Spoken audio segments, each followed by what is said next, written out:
ઓમ શ્રી ગણેશાય નમઃ. જય શ્રી કૃષ્ણ મિત્રો. આજે આપણે સરસ મજાની કથા સાંભળીશું કે ભક્તના વશમાં છે ભગવાન. ભગવાનને પામવા કંઈ અઘરા નથી, બહુ સહેલા છે, પણ એના માટે તો મન શુદ્ધ અને નિર્મળ હોવું જોઈએ, ભોળ પણ હોવું જોઈએ. તો ભગવાન જરૂર આવે છે.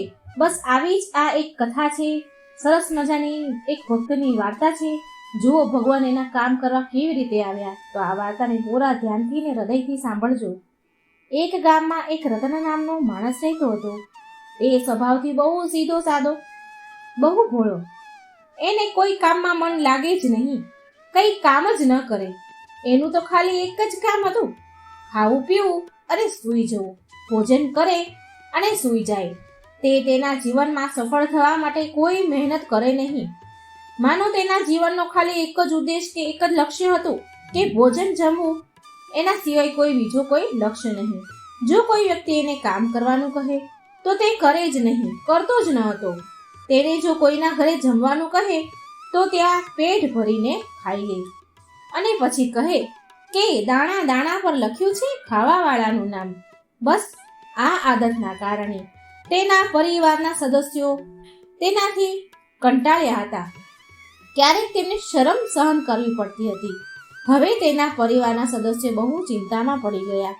એક દિવસ રતનના આ આદતથી કંટાળી ગયા. તેને ઘરેથી બહાર કાઢી મૂક્યો. હવે એના કારણે તે બહુ ચિંતામાં પડી ગયો.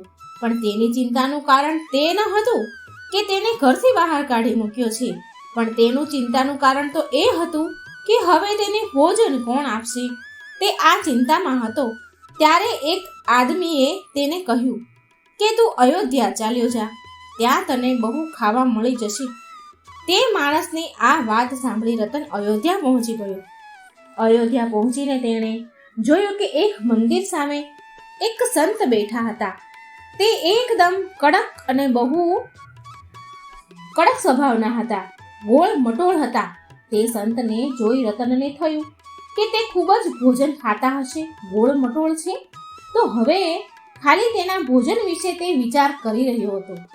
આ વિચારતા રતને એ સંતને પાસે ગયો અને પ્રણામ કર્યા અને કહ્યું કે હે મહારાજ, તમે મને તમારો શિષ્ય બનાવી શકો છો? સંતે કહ્યું, સારું બેટા, મારા બહુ શિષ્ય છે, તો તું એક વધારે. સંતે રતનને ગુરુ મંત્ર આપી દીધો અને તેનો શિષ્ય બનાવી લીધો અને તેને તેના સાથે જ રાખી લીધો. રતને સંતને પૂછ્યું કે મને અહીં રહીને શું કરવું પડશે, મારે શું કામ કરવું પડશે તમારી સાથે રહેવા માટે? સંતે કહ્યું કે સવારે સાંજે જ્યારે પણ ભગવાનની આરતી થાય ત્યારે ઊભું થઈ રામ નામના ભજન કરવા પડશે. 2 વખત પંગત પડશે તો તું પણ ત્યાં જ ભોજન જમી લેજે. આ સાંભળી રતને કહ્યું કે મહારાજ, 2 વાર પંગત પડે તો એમાં કંઈ મારું પેટ ન ભરાય, મને એટલું જમવાનું નહીં થાય. આ સાંભળીને સંતજી હસીને બોલ્યા, કહ્યું કે કંઈ વાંધો નહીં, તું 4 વખત જમી લેજે. આ સાંભળી રતન તો બહુ ખુશ થઈ ગયો. હવે તે એ વિચારીને ખુશ થયો હતો કે કરવાનું તો કંઈ છે જ નહીં, બેઠા બેઠા ખાવાનું મળશે. જાણે તેને તેની ઈચ્છા જેવી રીતે ઈચ્છા હતી, જેવું જીવવાની ઈચ્છા હતી એવું જીવન મળી ગયું હોય. દિવસમાં 2 વખતને બદલે તેને 4 વખત પંગતમાં ખાવાનું શરૂ કર્યું. રતનને ખૂબ મજા પડી ગઈ. પણ એને શું ખબર હતી કે અહીંયા પણ મુશ્કેલીઓ આવવાની છે? એને શું ખબર હતી? આજે એકાદશીનો દિવસ હતો. જ્યારે સવારે તે ઉઠ્યો ત્યારે તેણે જોયું કે બધા જ ચૂલા ઠંડા પડી ગયા છે. તે દિવસે કોઈ પણ પ્રકારના ભોજન બન્યા નહીં, ભોજનની વ્યવસ્થા હતી નહીં. તે સંત પાસે ગયો અને સંતને કહ્યું, આજે ભોજન નથી બન્યું? સંતે કહ્યું, બેટા, આજે તો એકાદશી છે, એટલે આજે કંઈ જ ન બને, કંઈ બનશે નહીં અને કંઈ ખાવા પણ નહીં મળે. રતને કહ્યું કે અરે રે, સંત, તો એનો મતલબ કે મને આજે કંઈ ખાવા જ નહીં મળે? મારે આખો દિવસ ભૂખ્યું રહેવું પડશે? સંતે કહ્યું, હા બેટા, આજે તારે પણ ભૂખ્યું જ રહેવું પડશે. રતને કહ્યું કે હે સંત, હે મહારાજ, જો મેં આ એકાદશીનું વ્રત કર્યું તો હું મરી જઈશ, મારાથી ભૂખ નથી વેઠાતી. તો સંત બોલ્યા, તો શું તું જાતે ભોજન બનાવી લઈશ? હવે સંતને વાત માની લીધી. હવે રતનની એવી હાલત થઈ ગઈ કે હવે શું કરવું. તેણે ગુરુજીને કીધું, ઠીક છે ગુરુજી, હું બનાવી લઈશ. આ સાંભળી ગુરુજીએ કીધું, ભંડારમાંથી 2.5 શેર લોટ લઈ લે, તે મુજબ સામગ્રી લઈ લે અને ભોજન બનાવી લે. પણ એક વાતનું ધ્યાન રાખજે કે તું ભોજન અહીં ન બનાવતો. તારે ભોજન સરયુ નદીના કિનારે જઈને બનાવવું પડશે. હવે તું વૈષ્ણવ બની ગયો છે, સંત બની ગયો છે, એટલે માટે તારે ખાવા માટે ભગવાનને થાળ ધરાવવો જ પડશે. તું વૈષ્ણવ બની ગયો છે, માટે જ્યારે ભગવાનનું જ્યારે તું જમવાનું બનાવ તો એ પહેલાં પોતે ખાતા પહેલાં ભગવાનને થાળ જરૂર ધરાવજે. રતને ગુરુજીના કહેવા પ્રમાણે 2.5 શેર લોટ અને તે મુજબ સામગ્રી લઈ ભોજન બનાવવા માટે સરયુ નદીના કિનારે પહોંચી ગયો. જ્યારે તેણે ખાવાનું બનાવી લીધું તો તે ભગવાનને થાળ માટે બોલાવવા લાગ્યો. તે ભગવાનને બોલાવી રહ્યો હતો કે રાજા રામ આવો, પ્રભુ રામ આવો, મારા ભોજનનો થાળ ધરાવ્યો છે, તમે ખાવા આવો. પૂરી અને મીઠાઈ નથી, આજે મારા દ્વારા બનાવેલું સાદું ભોજન છે અને ફીક્કું પાણી છે. પ્રભુ આવો અને મારા ભોજનનો ભોગ લગાવો. ભગવાન, તમે વિચારો છો કે આ સુકાયેલી રોટલી અને નદીનું પાણી કોણ પીવે? મંદિરમાં થાળ મળશે, પકવાન મળશે, પણ પ્રભુ આજે તમે એ વહેમમાં ના રહેતા કે આજે ત્યાં ભોજન નથી બન્યું, એટલે પ્રભુ આજે તમે મારા હાથેથી જ બનેલું રૂખું સૂખું ખાવાનું ખાઈ લો. જો તમે ખાવાનું નહીં ખાવ તો મારે ભૂખ્યું રહેવું પડશે. આ પ્રકારની પ્રાર્થના સાંભળી ભગવાન શ્રી રામ તો ખુશ થઈ ગયા અને તેની સામે માં સીતા જોડે પ્રગટ થઈ ગયા. રતનની બહુ પ્રસન્ન થયો કે હે ભગવાન આવી ગયા, પણ પછી આ વિચારીને દુઃખી થઈ ગયો કે મેં તો એક જ ભગવાનને બોલાવ્યા હતા, અહીં તો બે ભગવાન આવી ગયા છે. પછી તેણે વિચાર્યું કે કંઈ વાંધો નહીં, અમારી થોડી એકાદશી આજે કરવી જ પડશે મારે. ભગવાનને થાળ ગ્રહણ કર્યો અને ત્યાંથી જવા લાગ્યા. તો રતને કહ્યું કે હે ભગવાન, જ્યારે બીજી વખત તમે આવો ને તો જલ્દી આવજો, કેમ કે મને બહુ ભૂખ લાગે છે. ભગવાને કહ્યું, ઠીક છે, આવી જશું, જલ્દી આવી જશું. રતને આ વાત તેના ગુરુજીને કહી કે ભગવાન આવ્યા હતા, કેમ કે તે બહુ સરળ સ્વભાવનો હતો. એટલે તેણે વિચાર્યું કે ભગવાન આવી રીતે જ બધા પાસે જતા હશે. જ્યારે બીજી એકાદશી આવી તો રતન એ ગુરુજીને કહ્યું કે આ વખતે મને થોડો લોટ વધારે આપજો, ત્યાં બે ભગવાન આવે છે અને લોટ ઓછો પડે છે.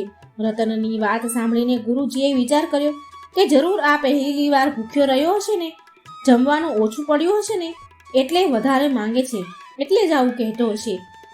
ગુરુજીએ કહ્યું, સારું ઠીક છે, તું 3.5 શેર લોટ લઈ જા. એટલે રતને ગુરુજીના કહેવા પ્રમાણે 3.5 શેર લોટ લીધો. રતને સરયુ નદીના કિનારે જમવાનું બનાવ્યું અને જમવા માટે ભગવાનને બોલાવા લાગ્યો કે હે રાજા રામ આવો, હે સીતારામ આવો, મારું બનાવેલું રસોઈ જમવા આવો. હે ભગવાન સીતારામ આવો. ભગવાન શ્રી રામ અને માતા સીતા પ્રગટ થયા. પણ આ વખતે માતા સીતારામ સાથે લક્ષ્મણને પણ સાથે લાવ્યા હતા. માતા સીતારામ તો આવ્યા જ હતા, પણ સાથે સાથે લક્ષ્મણ પણ આવ્યા હતા. આ જોઈને રતન બોલ્યો કે હવે આ કોણ છે ત્રીજું? શ્રીરામ બોલ્યા કે આ મારો ભાઈ શ્રીરામ છે. રતન બોલ્યો, કંઈ વાંધો નહીં, તમે આજે પણ મારી થોડી એકાદશી તો કરાવી જ દેશો. પછી રતને ભગવાનને જમવા દીધું અને ભગવાન પ્રેમથી જમવા લાગ્યા. રામ, લક્ષ્મણ અને સીતાજી પેટ ભરીને જમ્યા અને જમવાનું બધું જ સમાપ્ત થયા પછી ભગવાન ચાલવા લાગ્યા. ત્યારે રતન ભગવાનના પગમાં માથું નમાવીને પડી ગયો અને પૂછ્યું કે હવે પછીની એકાદશીમાં કેટલા લોકો આવવાના છો એ મને કહી દો. ભગવાન રતનને કોઈ જવાબ નથી દેતા અને કહે છે કે આવી જઈશું. આટલું કહીને ચાલ્યા ગયા. અને પછી ફરી બીજી વખત એકાદશી આવી ત્યારે રતને ફરી ગુરુજીને કહ્યું, ગુરુજી, થોડો હજી વધારે લોટ આપો, ત્યાં વધારે ભગવાન ખાવા આવે છે. કમસે કમ 5 શેર લોટ તો મને આપી જ દેજો. રતનની વાત સાંભળીને ગુરુજી વિચારવા લાગ્યા કે 5 શેર લોટ તો આ ખાઈ ન શકે, તો જરૂર આ લોટ વેચતો હશે. ગુરુજીએ તો પણ રતનને 5 શેર લોટ આપવાની હા કહી. રતને 5 શેર લોટ લીધો અને તેના હિસાબે બીજા મસાલા અને સામગ્રી લીધી અને તે સામગ્રી લઈને સરયુ નદીના કિનારે ગયો અને ત્યાં જઈને રસોઈ બનાવવા લાગ્યો. અને આ વખત ગુરુજીને રતન પર શક ગયો, એટલે તે તેની પાછળ ગયા કે આખરે આ રતન કરે છે શું કરે છે? આટલો બધો લોટનું કે એટલો તો ના ખાઈ શકે, શું કરતો હશે? તે જોવા માંગતા હતા કે રતન આટલા બધા લોટનું શું કરે છે. અને પછી આ વખતે રતને વિચાર્યું કે આ વખતે તો પહેલા ભગવાનને બોલાવી લઉં અને પછી જેટલા ભગવાન આવશે ને તે હિસાબથી હું જમવાનું બનાવીશ. આમ વિચારીને ભગવાનને બોલાવા લાગ્યો. રામ રામ આવો, સીતા રામ આવો, રામ લક્ષ્મણ આવો અને મારી રસોઈને જમવા આવો. પણ આ શું? આ વખતે તો ભગવાન શ્રી રામ, માં સીતા, લક્ષ્મણ અને શત્રુઘ્ન અને હનુમાનજી અને પૂરો રામ દરબાર આવ્યો જમવા. રતન બોલ્યો કે ભગવાનની જય હો, ભગવાનની જય હો. પણ ભગવાન આ વખતે મેં જમવાનું નથી બનાવ્યું, તમે બધા જાતે જ જમવાનું બનાવો અને જાતે જ ખાઓ. ભગવાનને કહ્યું કે રતન તું કેમ જમવાનું નથી બનાવ્યું તે? તો રતન બોલ્યો કે જ્યારે મને જમવાનું ખાવાનું મળતું જ નથી તો મારે શું કામે રસોઈ બનાવવી જોઈએ? મારે રસોઈ બનાવવાનો ફાયદો શું? માટે તમે જ બનાવો અને તમે જ ખાઓ. ભગવાન બોલ્યા જેવી મારા ભક્તની ઈચ્છા. રતન એક ઝાડ નીચે બેસી ગયો. ભગવાન જે પૂરા જગતનું પાલન પોષણ કરે છે તે જમવાનું બનાવવા લાગ્યા. માં સીતા, લક્ષ્મણ, હનુમાનજી, ભગવાન રામ બધા જ જમવાનું બનાવવા લાગ્યા. અને તેટલામાં તો પેલા ગુરુજી જે જોવા માંગતા હતા કે રતન આટલા બધા લોટનું શું કરે છે તો તે જોવા ત્યાં પહોંચ્યા અને બોલ્યા કે બેટા અહીં શું કરે છે? રતન ઝાડ નીચે બેઠો હતો તો એની પાસે આવી અને બોલ્યા કે તું અહીં શું કરે છે? તો રતન બોલ્યો કે જુઓ ગુરુજી, તમે કેટલા બધા ભગવાન મારી પાછળ લગાવી દીધા છે પણ ગુરુજીને તો ત્યાં કોઈ દેખાયું જ નહીં. એટલે ગુરુજી બોલ્યા કે ત્યાં તો કોઈ જ નથી, માત્ર રસોઈનો સામાન જ દેખાય છે મને.